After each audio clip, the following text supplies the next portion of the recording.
Tu dia orang mana? Orang Texas. Agama apa? Dia kata, me got no religion. I was born in Christian, but now I believe nothing. I believe no God and I believe no hereafter. I feel peace here. I got peace here. Saya dapat ketenangan, bahagia kat sini ni. Salah jalan ni saya kata. Bahagia bukan kat pantai ni. Bahagia kat sini.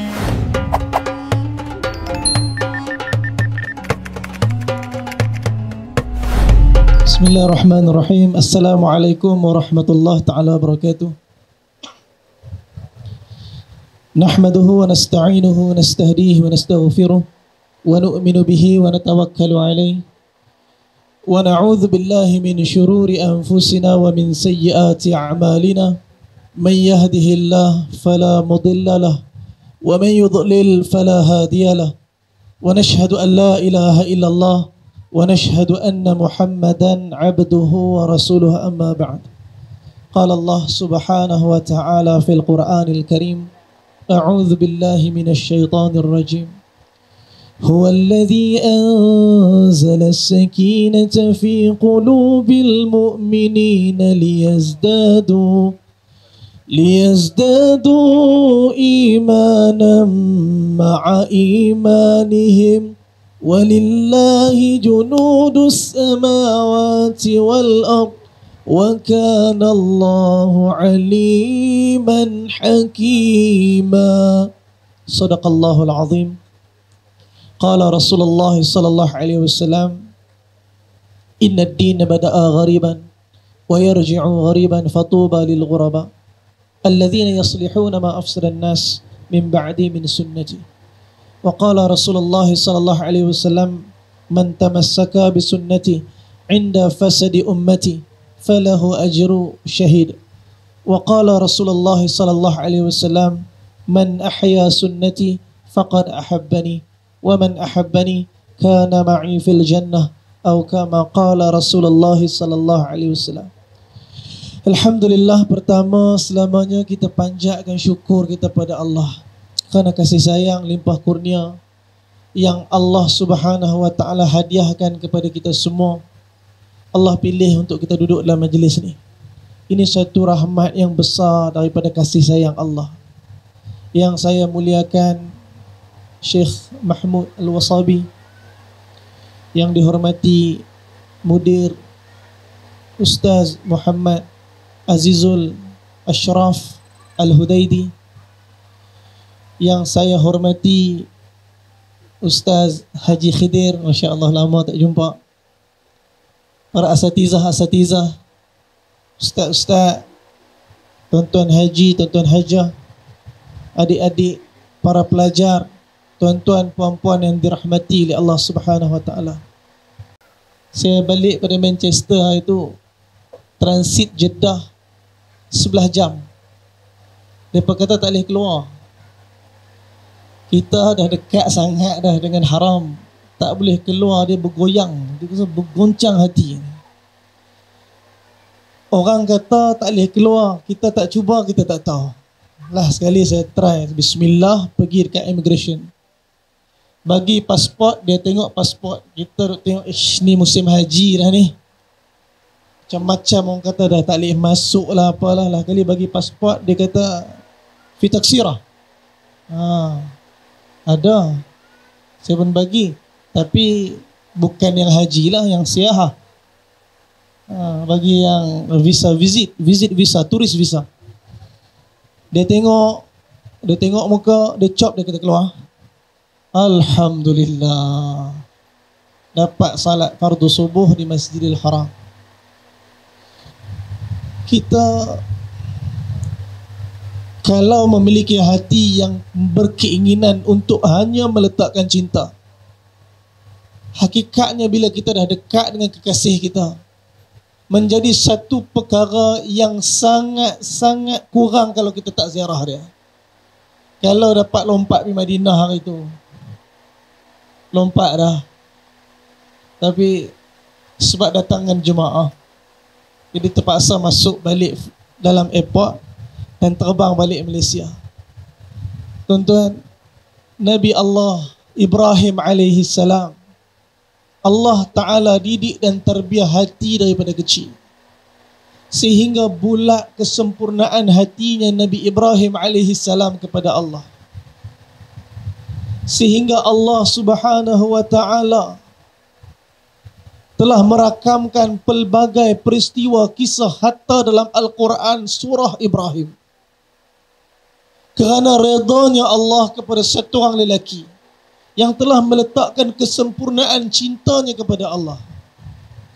Tuan-tuan bayangkan ketika Nabi Ibrahim buat keputusan untuk hancurkan berhala-berhala Namrud. Sebenarnya dia sedang meletakkan nyawa dia di depan. Kematian pasti akan datang. Kematian akan bertemu dengan dia. Tapi bila cinta ni di depan, mati ni bukan satu perkara yang payah. Bila Sayyidina Husain diugut untuk dibunuh sebelum Karbala, satu orang lelaki Shimar datang kata, Husain, aku pasti akan bunuh kamu di Karbala.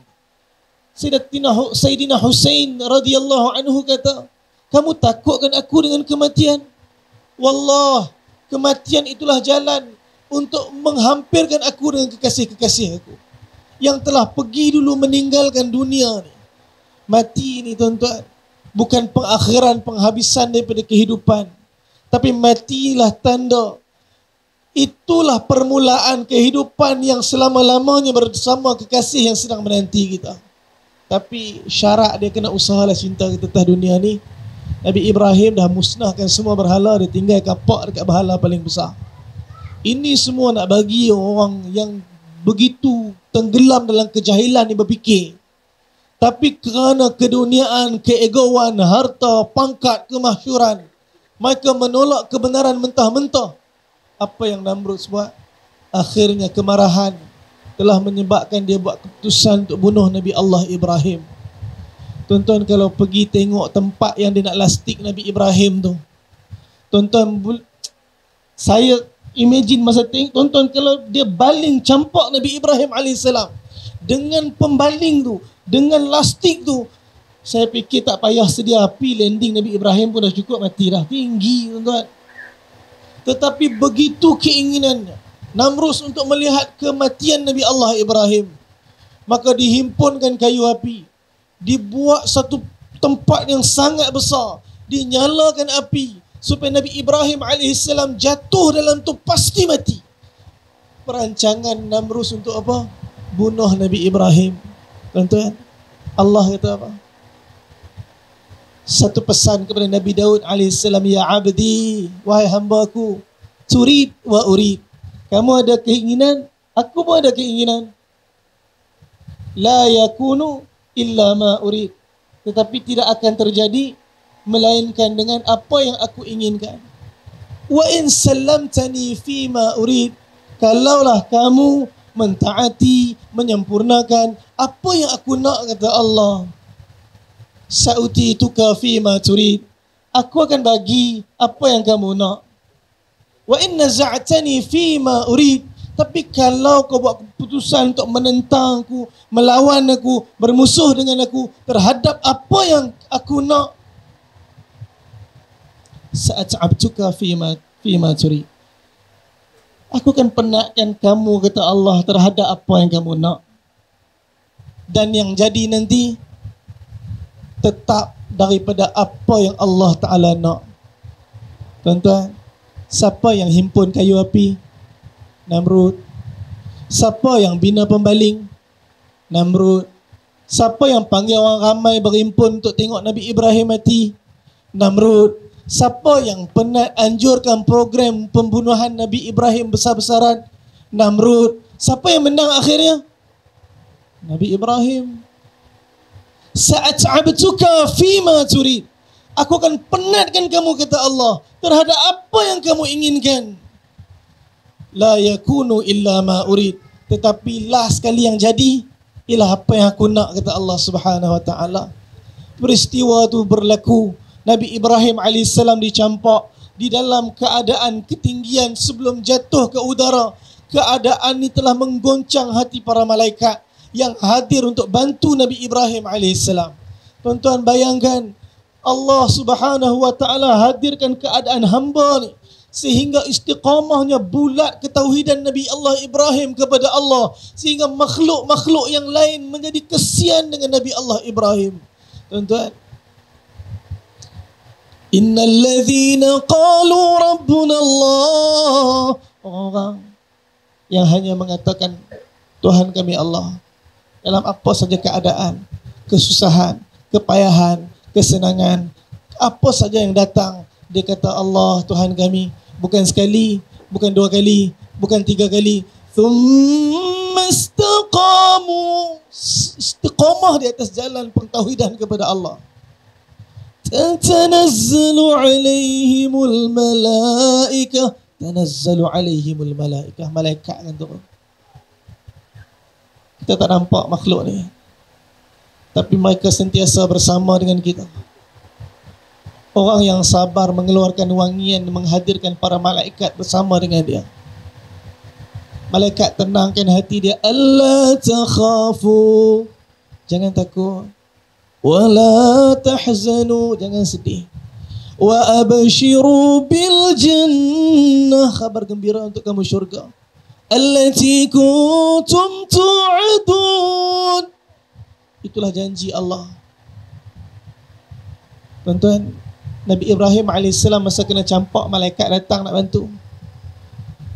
Kalau kita Masya Allah ni nusrah ghaibiyah dah ni, malaikat ni nak tolong ni. Bukan kata malaikat ni tuan-tuan, kita kalau kucing tolong pun Masya Allah, binatang tu Masya Allah ni bantuan. Tapi ni malaikat hadir bantu. Nabi Allah Ibrahim tanya, kamu datang atas kehendak keinginan kamu atau perintah Allah? Malaikat tu kata, aku sendiri yang datang. Kalau kamu sendiri nak datang, bukan perintah Allah, pergilah. Tuan-tuan bayangkan, tak ada perantaraan antara Nabi Allah Ibrahim dengan Allah. Hatta malaikat pun tak boleh interfere antara hubungan ni. Malaikat pun tak boleh masuk campur antara hubungan Allah dan Nabi Allah Ibrahim AS. Hasbi Allah wa ni'mal wakil. Allah rakam perkataan Nabi Allah Ibrahim. Cukuplah Allah, tempat aku serahkan segala urusan aku. Dan ketika itulah keputusan Allah datang. Apabila hamba buat keputusan untuk terus dengan pencipta dia, maka Allah buat keputusan menghadirkan arahan terus. Ya nar, wahai api. Para mufassirin kata ketika panggilan Allah, ketika perintah Allah, wahai api, seluruh dunia ketika tu menumpukan perhatian apa perintah Allah pada kita. Kuni bardan, jadilah sejuk. Disebutkan seluruh api kat dunia ni jadi sejuk. Wasalaman, dan jadilah sejahtera. Seluruh api kat dunia ni tukar jadi sejahtera. Ala Ibrahim, hanya khusus pada Nabi Ibrahim. Dan semua api kat dunia bersifat macam biasa, melainkan hanya api yang ditinggalkan untuk berkhidmat kepada Nabi Allah Ibrahim AS. Tuan-tuan, pentauhidan, ketauhidan, tunggalnya Allah dalam hati Nabi Allah Ibrahim menghadirkan bantuan ghaibiah Allah. Terus, inilah cinta. Inilah cinta. Sebab tu setiap kali masuk Zulhijjah, kita ulang-ulang perkara korban. Inilah keadaan kehidupan kekasih Allah ni Nabi Allah Ibrahim. Tuan-tuan, dalam keadaan selamat daripada Namrud, Nabi Ibrahim buat keputusan untuk hijrah. Lahirnya Nabi Ibrahim di Babylon, akhirnya berhijrah menuju ke Palestin. Perjalanan yang cukup jauh, tiba di Palestin, duduk di Palestin. Akhirnya Allah Ta'ala hadirkan kepada Nabi Allah Ibrahim anak yang bernama Ismail. Tuan-tuan, siapa tak sayang anak? Berputik cinta hati Nabi Ibrahim kepada anak dia Nabi Ismail, kepada Sayyidatuna Hajar alaihissalam. Ketika berputik saja cinta tu dalam hati, maka ketika itulah hadir ujian Allah. Ketika itulah Allah perintahkan Nabi Allah Ibrahim untuk bawa Siti Hajar keluar daripada bumi Palestin. Tuan-tuan, bukan 1 kilometer cerita ni. Bukan 10 kilometer cerita ni. Bukan 20 kilometer cerita ni. Tahun lepas, kami di Madinah. Kami drive daripada Madinah ke Sakaka. Di Dummatul Jandal. 800 kilometer menuju ke arah Gaza. Tuan-tuan, drive 800 kilometer naik GMC, ada aircon kat dalam, mati tengah jalan sebab minyak habis. Jam, aduh ya Allah, tengah padang pasir minyak habis. Daripada waktu asar sampai maghrib, satu orang pun tak datang tolong. Ada satu orang pakcik lepas tu datang naik truk. Dia tanya kenapa ni? Kita kata minyak habis. Dia kata wallahi basit. Oh, alhamdulillah, akhirnya bantuan Allah datang.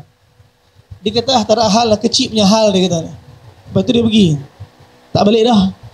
La ilaha illallah. Ingatlah tolong. Rupanya dia pergi gitu. Sampailah kami buat Yasin malam tu. Kita selesai salat Yasin, kita buat hajat dan Allah Ta'ala hantar. Satu orang naik 4-wheel, mai-mai tu berhenti. Dia tanya, habis minyak ke? Ha, habis minyak. Seorang mai ikut aku. Terus shoot pergi 10 km depan, ada stesen minyak banyak. Tuan-tuan, itu nak kereta Nabi Allah Ibrahim AS. Tuan-tuan bayangkan dengan Sayyidatuna Sarah Sayyidatuna Hajar AS, dengan baby pula, dengan anak kecil. Perjalanan yang begitu jauh, tak ada aircon dalam jalan tu. Daripada tempat Nabi Allah Ibrahim nak menuju ke Wadi Ghairi Zi Zara'in, di satu tempat yang Allah Ta'ala takdirkan yang tak ada langsung sumber kehidupan. Tuan-tuan bayangkan lebih kurang 1,200 km perjalanan.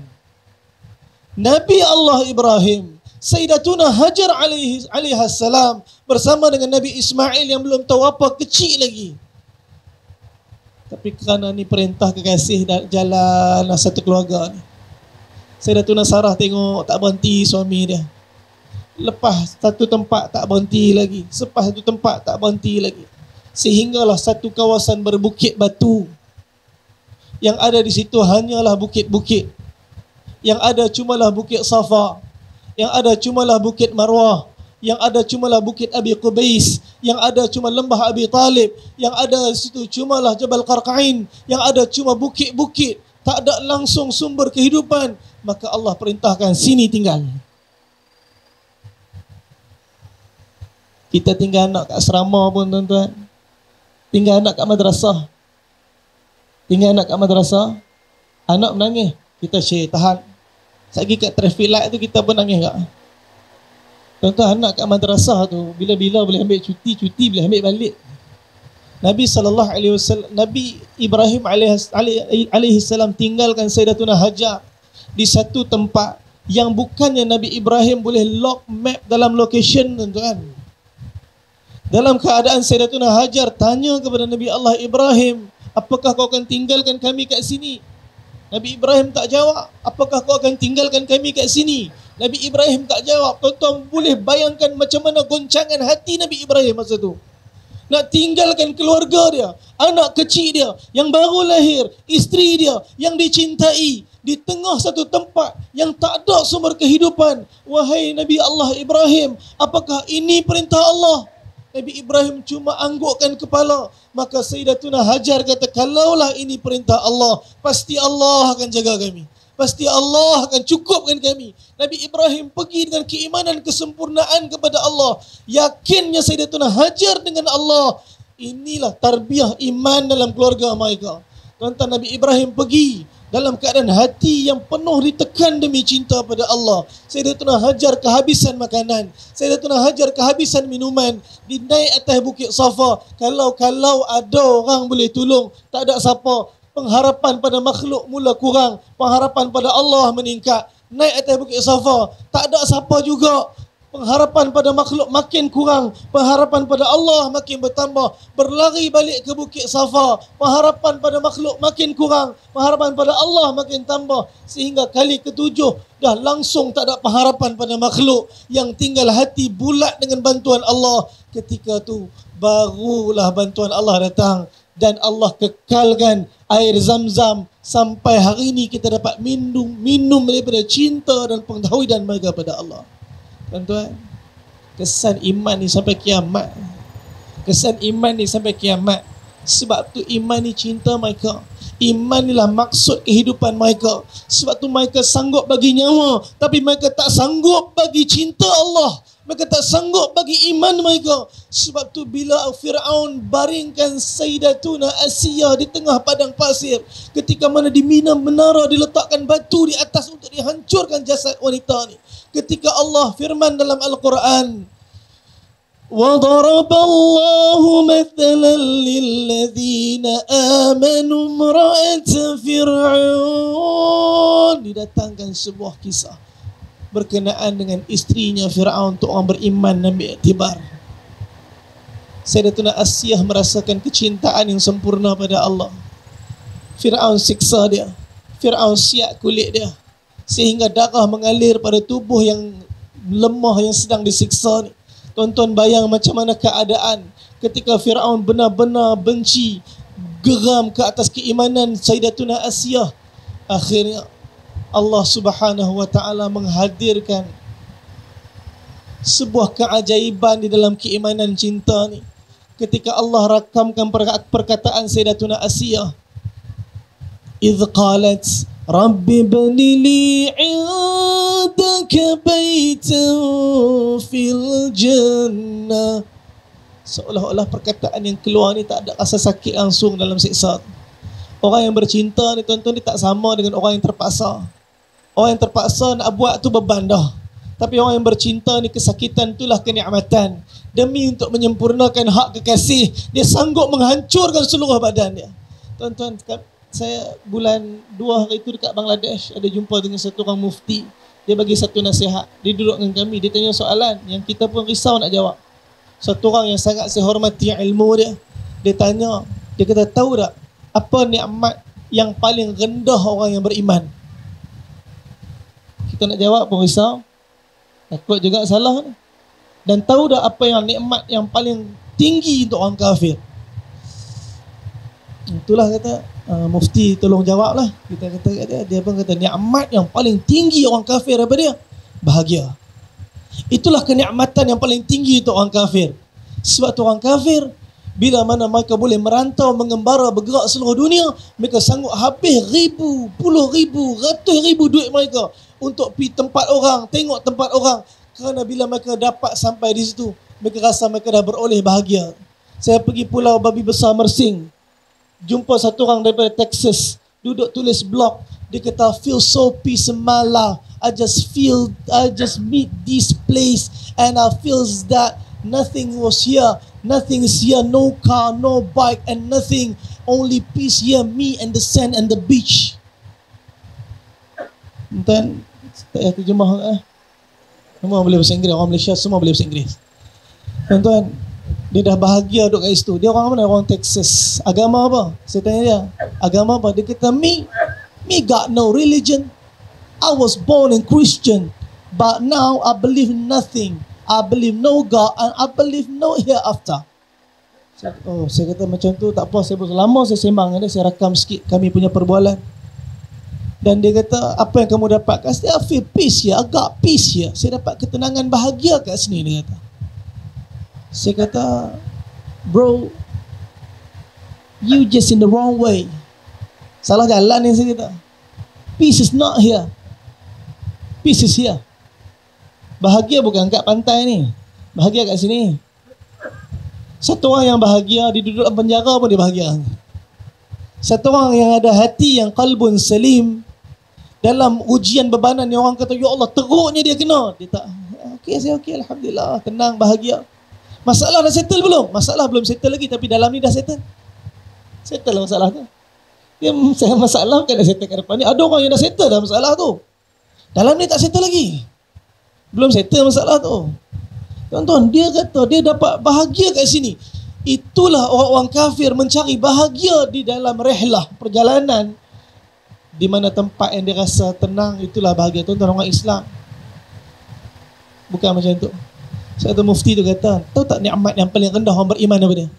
Nikmat yang paling rendah orang beriman bahagia. Nikmat yang paling rendah orang yang beriman bahagia. Kerana orang yang beriman tak payah cari bahagia. Kerana janji Allah, huwallazi anzala sakinah, dia Allah yang turunkan bahagia fi qulubil mu'minin, pada hati orang beriman, tanpa perlu dia cari. Bila dia beriman pada Allah, mentauhidkan hanya Allah, meletakkan sandaran hanya pada Allah, automatik Allah bagi bahagia kat dia. Tak perlu cari susah-susah pergi sana sini. Dalam rumah dia sendiri dia bahagia. Di dalam apa jua keadaan dia bahagia. Ini orang beriman. Itulah nilai yang paling rendah orang beriman. Saya bila mufti tu kata macam tu, saya tanya, kalau macam tu, apa nikmat yang paling tinggi orang beriman? Kalau nikmat yang paling rendah orang beriman bahagia, apa dia nikmat yang paling tinggi orang beriman?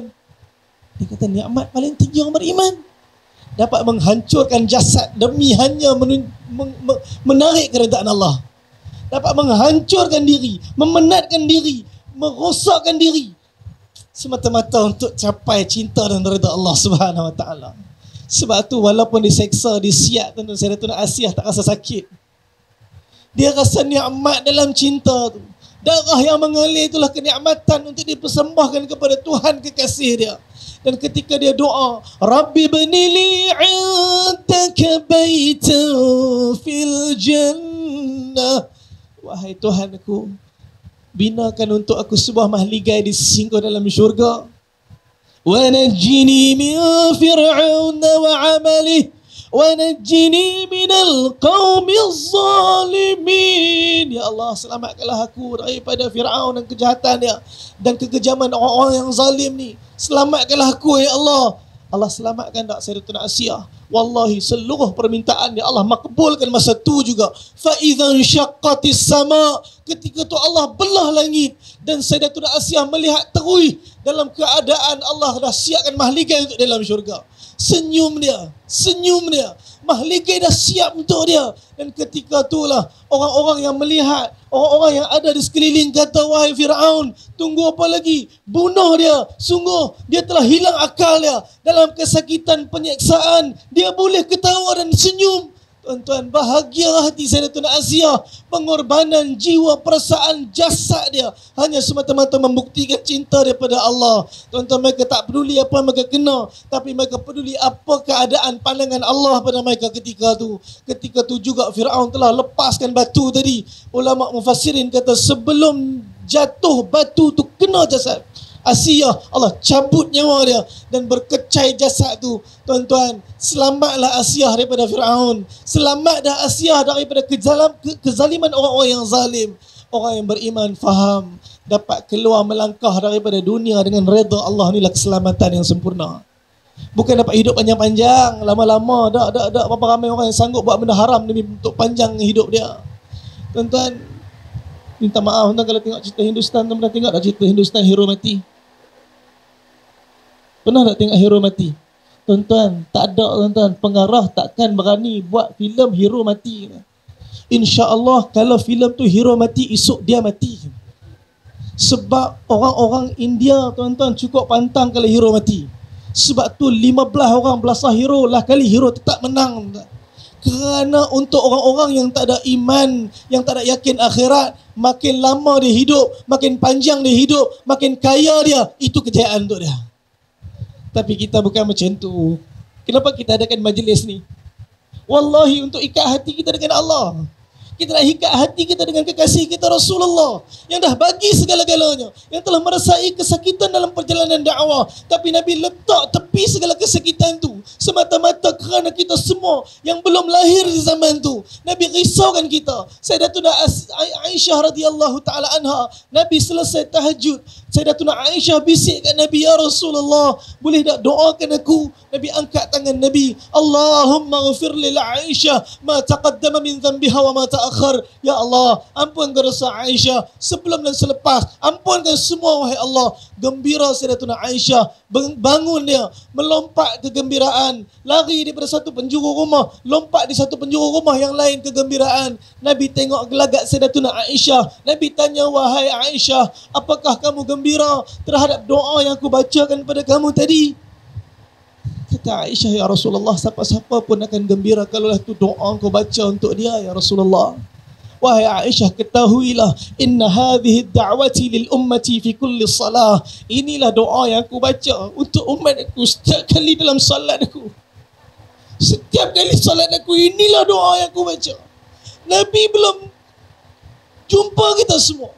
Nabi belum kenal kita semua. Nabi hidup dengan para sahabat. Nabi pandang wajah para sahabat. Sayup mata Nabi SAW mengenangkan keadaan umat yang akan lahir jauh lepas daripada itu. Sebahagian besar tergelincir dengan dosa, sebahagian besar duduk dalam keadaan menghadirkan cinta. Tuan-tuan, semoga Allah Ta'ala kekalkan cinta ni sehingga akhir hayat kita, sehingga kita masuk dalam syurga melangkah berselisih bahu dengan Nabi kita, sehingga akhirnya kita dapat berjiran dengan kekasih kita. Tuan-tuan, tak ada jalan untuk sampai ke sana melainkan dengan jalan perjuangan dan pengorbanan hati, perasaan dan kehidupan. Semoga Allah Ta'ala terima kita. Jazakumullah khairan kathir. Semoga sedikit peringatan untuk diri saya sendiri, saya dapat amal dan saya dapat menyempurnakan kehidupan saya dan kita semua dapat ambil manfaat. Jazakumullah khair.